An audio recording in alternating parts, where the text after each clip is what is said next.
que nos planteamos el día de hoy. Quizás usted no se la había planteado, pero Dios está haciendo cosas nuevas. Las agencias misioneras que tradicionalmente han trabajado en América Latina se han dado cuenta de una cosa. Estuve hablando con uno de los líderes de estas agencias y me decía, mira, ya no necesitamos enviar misioneros a América Latina. Es una agencia que tiene su sede en Estados Unidos. Me decía, ya no necesitamos enviar misioneros a América Latina porque América Latina ya tiene una tremenda fuerza de gente que cree en Cristo, que hace discípulos y que se reproducen.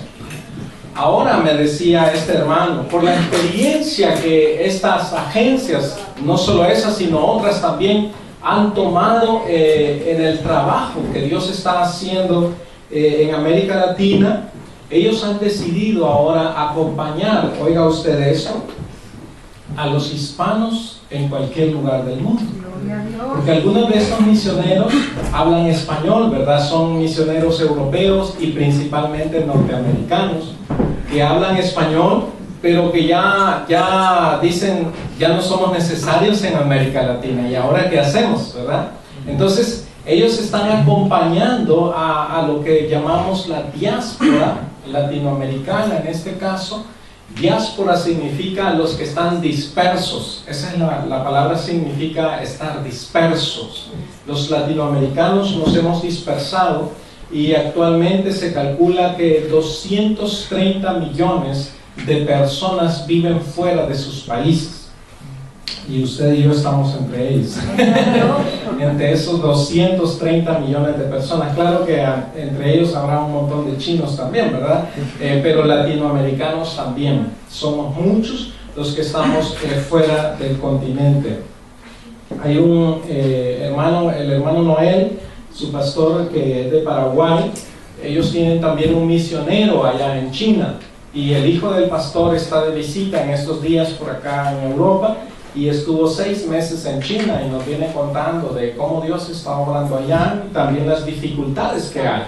Pero también allá hay latinos y hay iglesias hispanas en China. Imagínense usted qué tremendo, ¿verdad? Un hermano cantante dice que llegó a Finlandia, ¿sabe? Allá a cantar, ¿verdad? Y cuando llegó a Finlandia, los reciben con mariachis, ¿verdad? Y decían, ¿ustedes qué están haciendo aquí? Parecemos una plaga de los latinos por todos lados. Y estamos en todos lugares para la gloria del Señor. Ahora, la pregunta es, ¿qué es lo que Dios quiere hacer a través nuestro? Especialmente a través de los que estamos en otros países y que procedemos de América Latina. Vamos a leer 1 Corintios 1, del 20 al 31, y quiero compartir esta palabra, hermanos, porque yo miro que lo que Dios está haciendo tiene que ver mucho con este pasaje. 1 Corintios 1, del 20 al 31, dice así la palabra del Señor. Voy a leer en la versión de las Américas. ¿Dónde está el sabio? ¿Dónde está el escriba? 1 Corintios 1, 20 a 31. ¿Dónde el polemista de este siglo? ¿No ha hecho Dios que la sabiduría de este mundo sea necedad? Porque ya en la sabiduría de Dios el mundo no conoció a Dios por medio de su propia sabiduría. Agradó a Dios mediante la necedad de la predicación salvar a los que creen. Interesante, ¿verdad? Dios decide salvar a los que creen por la necedad de la predicación. Es el método de Dios. En vez de la sabiduría, la predicación. Verso 22. Quizás voy a seguir leyendo. Aquí tengo también, creo yo, la Reina Valera que me han prestado. Voy a correcto, esta está más saludable para leer, ¿verdad? Reina Valera, para que ustedes me sigan más cómodamente con la lectura. Seguramente algunos tienen esa misma versión. A partir del verso 22, 1 Corintios 1:22, sigue diciendo así la palabra del Señor. Porque los judíos, la razón es esta: ¿por qué la predicación y por qué la necedad, o como dice la Reina Valera, la locura de la predicación? ¿Por qué? Dice el verso 22, porque los judíos piden señales y los griegos buscan sabiduría, Pero nosotros, ¿qué hacemos? Predicamos a Cristo crucificado. Para los judíos ciertamente tropezadero, y para los gentiles locura. Mas para los llamados, así judíos como griegos, Cristo, poder de Dios y sabiduría de Dios, porque lo insensato de Dios es más sabio que los hombres, y lo débil de Dios es más fuerte que los hombres. Pues mirad, hermanos, vuestra vocación, que no sois muchos sabios según la carne, ni muchos poderosos, ni muchos nobles, sino que lo necio del mundo escogió Dios para avergonzar a los sabios, y lo débil del mundo escogió Dios para avergonzar a lo fuerte, y lo débil y lo vil del mundo y lo menospreciado escogió de Dios, y lo que no es, para deshacer lo que es, a fin de que nadie se jacte en su presencia. Mas por él estáis vosotros en Cristo Jesús, el cual nos ha sido hecho por Dios sabiduría, justificación, santificación y redención, para que, como está escrito, el que se gloría, gloríese en el Señor. Hermanos amados, ser latino representa una mezcla interesante de asiáticos. Por ahí están los de Oceanía también metidos en la mezcla, que fueron los primeros pobladores del continente americano. Por eso somos así, muchos de nosotros morenitos, bien guapos, ¿verdad?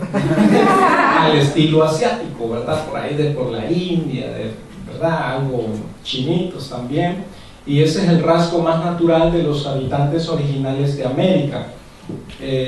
Luego tenemos en el Caribe, por ejemplo, y en las costas atlánticas, una linda mezcla de gente de África, los mulatos, ¿verdad? Y se ven así, lindo. Más al sur y por toda América realmente tenemos mucha influencia europea, por supuesto. Nosotros llevamos apellidos españoles, la mayoría, ¿verdad? Por la influencia europea que tienen nuestros continentes. Así que, hermanos, somos una mezcla bien interesante, ¿verdad? Una mezcla que de algún modo tiene una entrada natural en cualquier lugar del mundo, y por eso el latino es diferentemente recibido que, por ejemplo, un musulmán o otra persona de otro lugar, ¿verdad? Porque nosotros por ahí tenemos una mezcla interesante. ¿Y a ti qué te gusta como latino? Voy a preguntar, como hermano en Cristo, ahora como medio europeo, más europeo por acá, algunos ya con muchos años de vivir acá, algunos nacieron acá y les está costando quizás entenderme el español que estoy hablando, pero es así, ese es nuestro trasfondo y esa es nuestra realidad. ¿Qué te gusta a ti? ¿Te gustan las señales o te gusta la sabiduría? Voy a preguntar acá. A uno le gusta la sabiduría, ¿verdad? Muy bien, muy europeo eso, ¿saben? El europeo, como dice aquí el texto, los griegos piden sabiduría, que la palabra sea bien dicha, bien pensada, bien elaborada, etc. Pero los judíos piden señales. Queremos ver un milagro, le decían los judíos a Jesús. Allá lo andaban persiguiendo, ¿verdad? ¿Y qué señal nos muestra? Le decían, ¿verdad? En un momento el Señor como que se cansa y les dice, miren, les voy a dar la señal de Jonás, ¿verdad? Esa les voy a dar. Y no hace ningún milagro. Porque a veces la gente piensa que el evangelio es como un show y quieren venir a ver un show, ¿verdad? A ver qué magia se va a hacer ahí adelante. Señales. Otros piensan que la palabra tiene que ser súper bien elaborada y convincente, etc. Y muchos, de hecho, muchos predicadores caen en cualquiera de los dos extremos. Pero el Señor le ha placido llevar el mensaje a través de la predicación. Por ejemplo, dice el verso 21, porque ya que en la sabiduría de Dios el mundo no conoció a Dios por medio de su propia sabiduría, agradó a Dios mediante la necedad de la predicación salvar a los que creen. Ese es el método de Dios, la predicación de la palabra. Por eso es importante que nosotros sigamos predicando la palabra, que Dios puede hacer un milagro, que Dios puede sanar a alguien. No tenga ninguna duda, el Señor me sanó a mí de cáncer también. El Señor es todopoderoso, para Él no hay límites. Y eso puede creerlo y puede confiarlo. Pero usted debe saber que la gente va a ser salva porque se le predique la palabra, porque el evangelio les sea compartido, y no necesariamente con palabras muy elaboradas y complicadas. Hay que decir el Evangelio con simpleza. El apóstol Pablo decía: yo recibí lo que os he enseñado, que Cristo murió y fue sepultado y que resucitó al tercer día conforme a las Escrituras. Y ese es el Evangelio. 1 Corintios 15. Cristo murió por nuestros pecados, fue sepultado y resucitó al tercer día. Bien sencillo, y eso puede cambiar tu vida. La fe en esa obra preciosa de Cristo Jesús puede transformar tu vida. Así que presentamos a Cristo, va a decir Pablo, y a este crucificado. Pero la predicación se convierte entonces en un tropiezo, porque para unos es como locura, pero para otros es un tropezadero, eso mismo. Para los judíos que querían ver señales, se convierte la predicación en un tropezadero. Y para los griegos que quieren una cosa bien elaborada, se vuelve una locura. Hermanos amados, nosotros, va a decir Pablo, predicamos a Cristo, y a este lo predicamos crucificado. Mire conmigo el verso 23, verso 23 al 24. Pero nosotros predicamos a Cristo crucificado, para los judíos ciertamente tropezadero y para los gentiles locura, mas para los llamados, así judíos como griegos, Cristo, poder de Dios y sabiduría de Dios.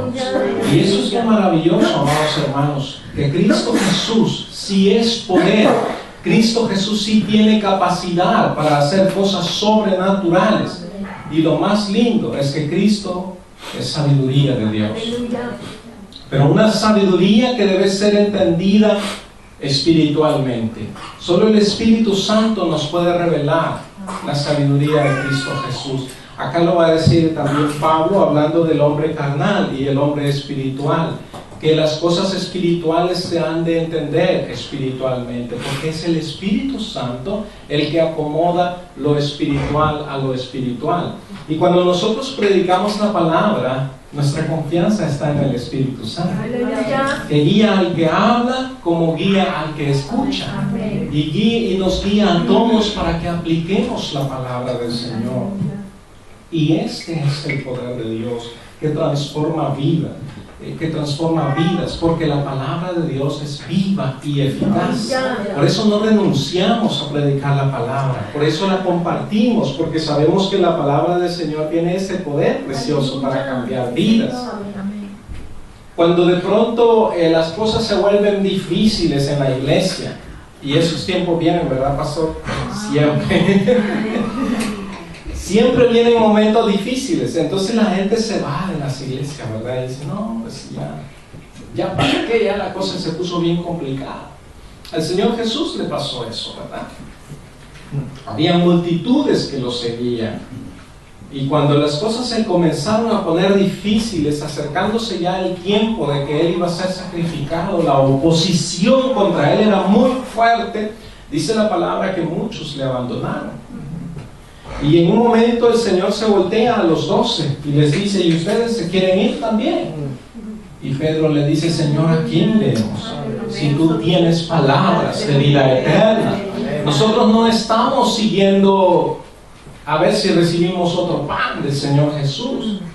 Yo le digo a los hermanos, una vez estábamos en el grupo de discipulado allá en Alemania, ¿verdad? Y de vez en cuando alguien decía, bueno, lo siento, hoy no puedo llegar, nos reuníamos jueves en la noche porque estoy enfermo. 2 años estuvimos reuniéndonos todos los jueves, solo cuando había vacaciones no nos reuníamos, pero esos eran programados. Y un día me dijo alguien, ya como año y medio llevábamos ya en el grupo de discipulado, me decía, pero Benjamín, ¿y tú por qué no te enfermas? Me dice. Y digo yo, es que yo no tengo permiso de enfermarme. Ve que la gente aquí muchas veces, como uno tiene seguro médico y esto, ¿verdad? Entonces parece que me dijo alguien por ahí, ¿sabes? Que la gente lo que busca es atención con el médico a veces. Van al médico porque no tienen alguien con quien platicar, y aunque sea le van a contar las mismas cosas de la vez pasada, ¿verdad? Y los médicos no tienen problema porque cobran, ¿verdad? Cada vez que entra alguien por ahí pasando la tarjeta del seguro, ya está. La hacen de consejeros y todo, ¿verdad? Hay que hacer un sistema, pastor, de pasar tarjeta aquí en la oficina. Pero miren, hermanos, es una pena realmente la situación en la que viven estas sociedades. Un hermano dijo, un hermano de Suiza, en un mensaje que compartía, dijo, es una contradicción, pero vivimos, y los suizos creo que viven mejor que muchos europeos también, es una contradicción que con tanto avance que tenemos, con tantos avances en medicina y todo eso, tengamos en nuestros tiempos tanta gente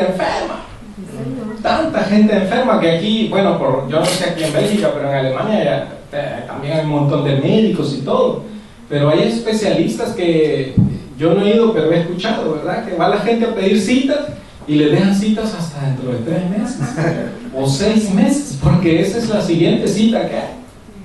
Increíble. Y hay un montón de médicos, no es por falta de médicos, sino que es porque los enfermos son muchos y los médicos se quedan pocos. Pura mies y obreros, ¿verdad? Hermanos, esa es la situación en la que esta gente vive. Pero el Señor tiene poder para sanarnos, para levantarnos, para restaurarnos, y podemos caminar en esa confianza. Yo también tengo una tarjeta de seguro, gracias al Señor, pero casi no la uso, ¿verdad? Por ahí está nuevecita, de vez en cuando voy al médico, etcétera. O a veces mi esposa me arrastra para ir al médico también, porque a veces los hombres somos así también, ¿verdad? Pero eso tampoco es muy bueno, hermano. Hermanos amados, necesitamos reconocer que el poder de Dios está en nosotros a través de la predicación del Evangelio. El poder y la sabiduría de Dios. Que el poder de Dios nos restaura, que el poder de Dios nos guía, su sabiduría nos muestra el camino. Queridos hermanos, va a decir Pablo más adelante, allí por ejemplo en 2:16, que nosotros tenemos la mente de Cristo. ¿Se imagina usted en eso? Nosotros tenemos la mente de Cristo. 1 Corintios 2:16. La sabiduría de Cristo nos ha sido dada por el Espíritu Santo y podemos tener la confianza de que Dios está con nosotros. El verso 27 nos recuerda de que nosotros tenemos una ventaja. Yo le voy a decir, nosotros venimos del tercer mundo, dicen aquí en Europa, ¿verdad? Significa que venimos de unos países más pobres, ¿verdad? Y yo eso lo miro como una gran ventaja, de acuerdo a lo que dice el verso 27. Verso 27, sino que Dios ha escogido lo necio del mundo para avergonzar a los sabios. Y Dios ha escogido lo débil del mundo para avergonzar a lo que es fuerte. Y estos países tienen fama de que son fuertes y son sabios, ¿verdad? En comparación a los nuestros. Pero queridos hermanos, Dios está haciendo cosas maravillosas aquí en medio nuestro. Y a Dios le place hacer así las cosas. A veces yo estoy allá en Alemania y por ahí un día conocí a un pastor de las iglesias luteranas, que por ejemplo esos pastores atienden como unas 5 personas que llegan a la parroquia el domingo, ¿verdad? Ese es el ministerio que tienen, ¿no? Y ganan como 5,000, 7,000 euros mensuales. Está bueno, pastor. Mire, hermano, es una pena, la verdad, a veces, ¿no?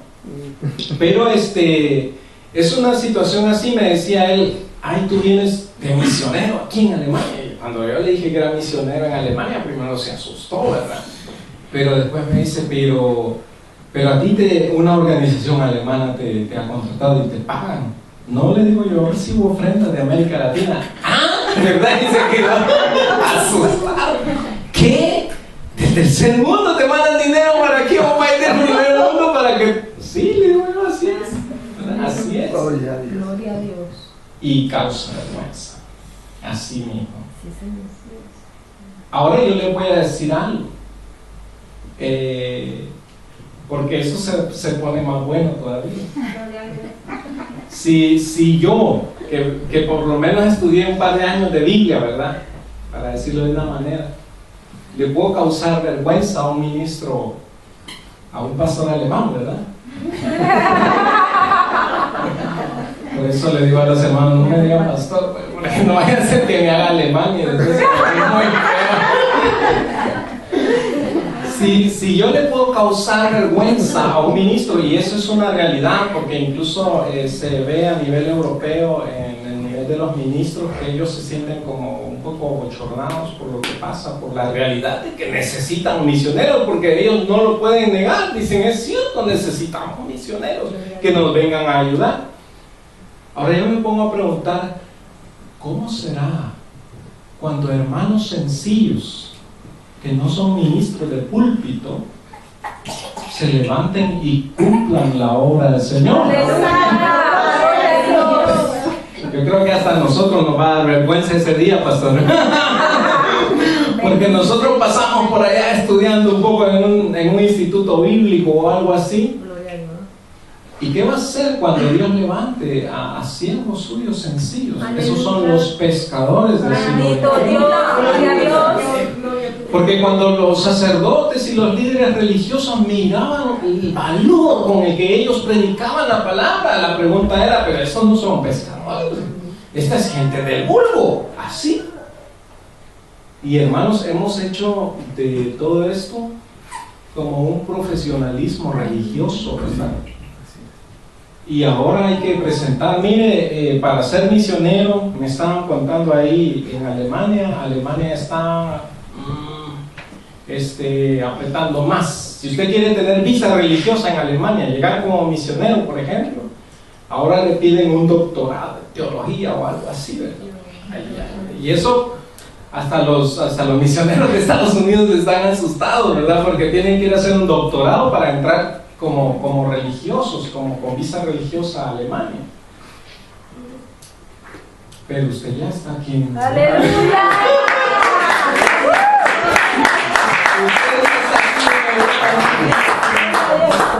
Usted hasta es europeo ya, ¿verdad? Tiene su pasaporte ahí.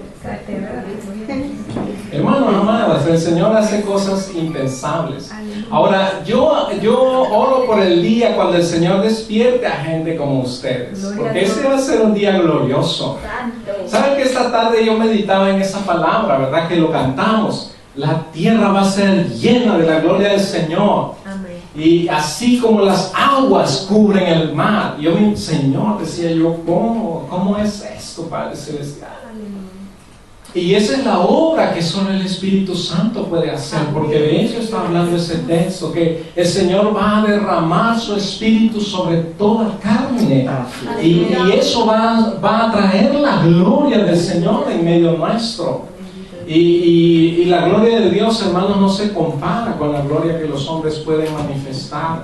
Y tenemos que tener confianza en el nombre del Señor, porque el Señor ya lo ha hecho. El Señor ya ha causado vergüenzas y el Señor lo va a seguir haciendo. Lo que pasa es que nosotros nos olvidamos de eso. Piense usted en Alemania, un país que por la historia, aún por lo actual, es un país que se mira con cierto respeto en el mundo, ¿verdad?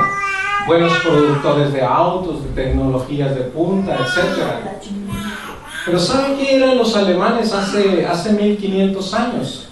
Los romanos les llamaban salvajes, porque los romanos siempre querían conquistar Germania y no podían pasar del río Rin. Los sacaban, miren, los soldados romanos con toda su armadura y todo, y los alemanes siempre los sacaban corriendo, porque eran unos salvajes. Así decían esos bárbaros, les decían los romanos, los bárbaros, sin letras ni nada. Pero ahora se volvió una nación orgullosa. Ahora, note usted cómo Dios a esa nación la usó para traer la reforma hace 500 años. Pero también cómo esa nación se apartó tanto de Dios que fue causa de 2 guerras mundiales el siglo pasado. Algunos dicen todavía, ¿y será que Alemania necesita misioneros? Me decía un pastor allá en Guatemala. Uno de los líderes de la iglesia evangélica en Guatemala me decía, yo creo que Alemania no necesita misioneros, porque Alemania es el país de la reforma. Allí vivió Martín Lutero y yo soy un admirador de él. Así me dijo el hermano. Yo me quedo así, Martín Lutero, me suena ese nombre. Mire, ese Martín Lutero, yo creo que ese ya se murió. se murió hace cientos de años, hermano. La gente piensa que las cosas son iguales. No, hermano, las cosas han cambiado mucho. Las cosas han cambiado y la realidad de Europa es que se le considera ahora un continente oscuro. Así es. Significa un continente que se ha apartado de Dios. ¿Por qué estamos en Europa? Hermano, yo me vine porque quería trabajar, ¿verdad? Como decía una hermana en su oración, es que quería hacer mi casita de mis sueños, ¿verdad? No, es que me enamoré de un rubio por ahí, por eso vine a parar a Europa, ¿verdad? ¿Qué sé yo, hermano? ¿Por qué usted está en Europa? Por estudio, que yo quería venir a estudiar, no puede ser. Pero entonces cuando usted está aquí, el Señor le cambió la vida. Y el Señor le está cambiando la vida. Y nosotros, como el pastor Tomás, la pastora Mari y yo, nos queremos unir, hermanos, para ayudarle a usted, a que usted se prepare para hacer la obra de Dios. Queremos ser instrumentos de Dios para acompañar lo que Dios va a hacer a través de ustedes. Gente sencilla, todavía se pregunta, yo. No decían así los profetas cuando Dios los llamaba. Moisés, yo, dijo Moisés, si ni sé hablar. Yo, ¿cómo me van a creer que estuve contigo? ¿Cómo? Yo, si ni sé cómo te llamas, dime quién eres para que yo les diga. Y entonces el Señor se le revela y le dice quién es. Le muestra su poder. Pero al final Moisés se queda trabado ahí y dice, no, pero yo sí no sé hablar, Señor. Y entonces al final el Señor en esa parte cede y le dice, pero le dice antes de decir qué va a hacer, le dice, no soy yo el que hizo la lengua al mudo y al que puede hablar. Pero Dios le estaba diciendo a Moisés, mira, yo te hubiese sanado si te hubiese creído. Pero porque insistes en tu incredulidad, entonces Aarón va a hablar por ti, ¿verdad? Y yo te voy a decir a ti, tú le vas a decir a Aarón. Y así sucede. Queridos hermanos, no duden en el nombre del Señor. Aleluya. Posiblemente tú te mires a ti mismo y digas al espejo, yo. Así de viejo puedes pensar, yo, con todas las limitaciones que yo tengo, pues sí, a ti te está hablando el Señor. Gloria a Dios. Yo, tan joven, puedes decir. ¿Qué le dijo el Señor a Jeremías? No digas soy joven, porque yo estaré contigo. No se trata de ti, hermano. Se trata del Señor. No se trata de ti, se trata del Espíritu Santo que puede obrar a través de tu vida. Se trata de Él, porque no es con espada ni es con fuerza, sino con el Santo Espíritu, dijo el Señor. Y es el Espíritu Santo el que nos va a tomar. Por eso les decía el Señor a los discípulos, quedaos en Jerusalén hasta que seáis investidos de poder de lo alto. ¿Y cuál es el propósito de esto, hermanos? Porque Dios quiere complacerse en hacer sus obras a través de gente sencilla. ¿Saben por qué? Para que nadie se glorifique. Para que Él solamente reciba la gloria. Miren lo que dice el verso 29. A fin de que nadie se jacte en su presencia. Porque luego nosotros salimos, ¿verdad? Porque yo como estudié, ¿verdad? Ahora me ponen una medalla de lo que logré, ¿verdad? También, ¿no? Nadie se puede jactar en la presencia de Dios. Pero los seres humanos somos así. Los seres humanos somos jactanciosos. Una vez yo estaba en el seminario, allá en una de las graduaciones, y usted viera, hermano, la mayoría de los maestros son PhD, y yo, ¿qué es eso? ¿Verdad? Son doctorados que ellos tienen en diferentes universidades, y según la universidad donde ellos se graduaron, tienen una toga especial, ¿verdad? Con colores. ¿Y sabe de qué me acordé? De Mateo 23. Ay de vosotros, escribas y fariseos, que alargáis los vuelos de vuestras ropas para ser vistos por los hombres. Y aquellos iban con sus adornos. Digo yo, Señor, ¿en qué nos hemos convertido?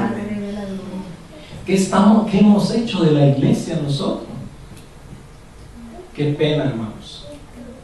Por eso Dios se va a seguir glorificando a través de gente sencilla. Ahora usted me va a decir, hermano, pero yo no soy tan sencillo. Disculpe, hermano, me lo dijo un maestro de homilética, de predicación allá en el seminario, ¿verdad? Él también tenía su PhD y además era médico, ¿verdad? O sea, tenía como 3 doctorados el hermano, ¿verdad? Y yo estaba predicando acerca de Filipenses 3, donde Pablo dice: todo lo que para mí era ganancia, lo he estimado como pérdida, por amor del conocimiento de Cristo Jesús. Y me dice el hermano, el doctor, ¿verdad? Me dice: no estoy de acuerdo con eso, me dice. Porque mira yo todo lo que estudié y ahora tengo que decir como que fuera basura. Pues sí, así dice la Biblia. Por amor del conocimiento de Cristo Jesús. Ahí está el secreto. Ahora usted me puede decir, pero hermano, es que yo sí tengo mis títulos. Uno, porque no sabe, por eso están hablando así. Vale, entonces le voy a dar el consejo que dice ahí la palabra en 1 Corintios 3, 18 al 20. Ahí se cita, ¿verdad? 3, 18 al 20, porque Pablo está hablando de lo mismo aquí.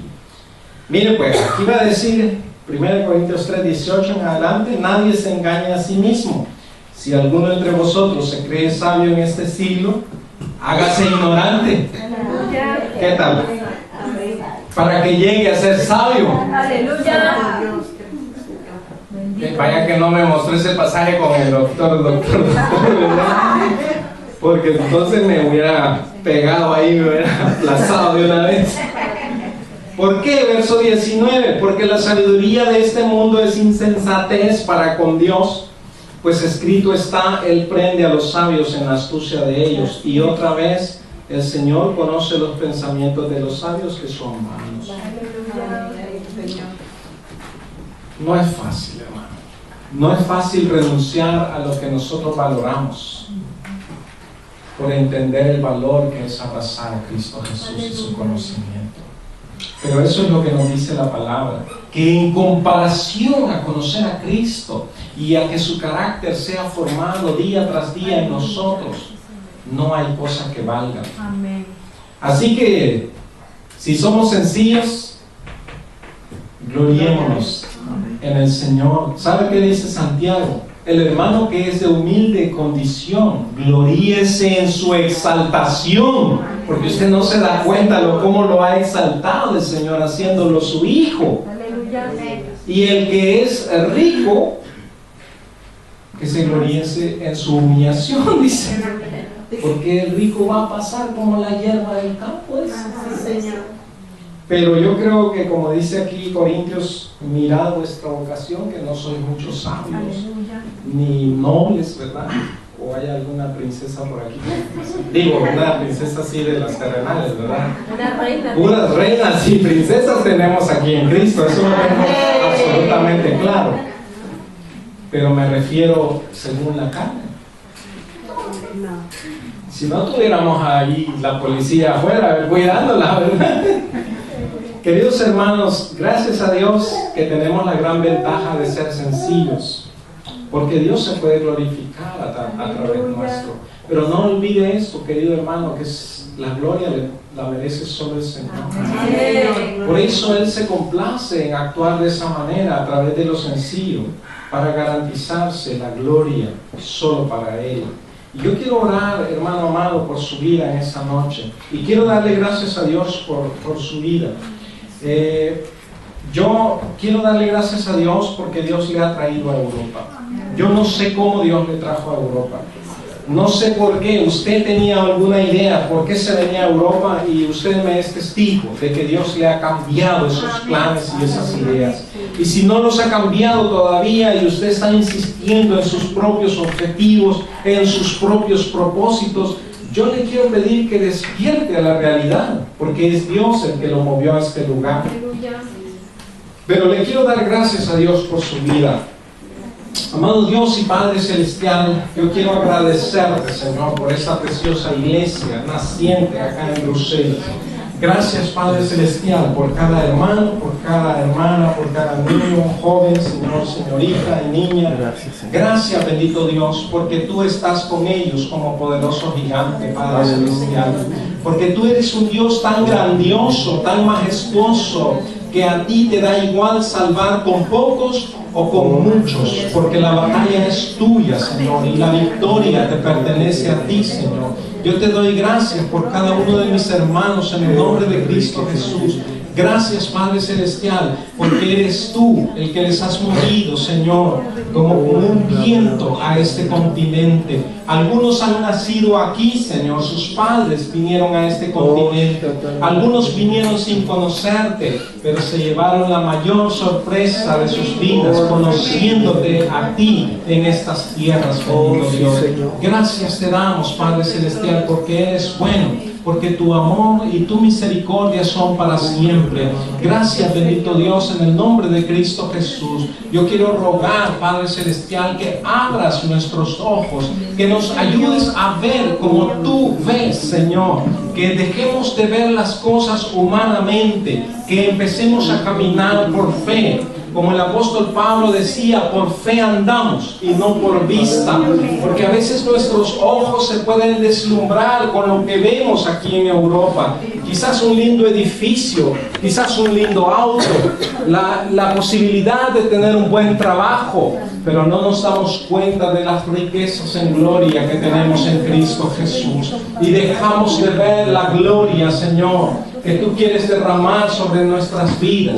En el nombre de Cristo Jesús, abre nuestros ojos espirituales, Señor, para que comprendamos la herencia que tenemos en Cristo Jesús, Señor, la esperanza gloriosa que tenemos en Cristo, para que podamos, Señor, reconocer el poder que actúa en nosotros, el poder que resucitó a Cristo Jesús de entre los muertos. Gracias, Padre Celestial, por tu gloria en medio nuestro. Gracias.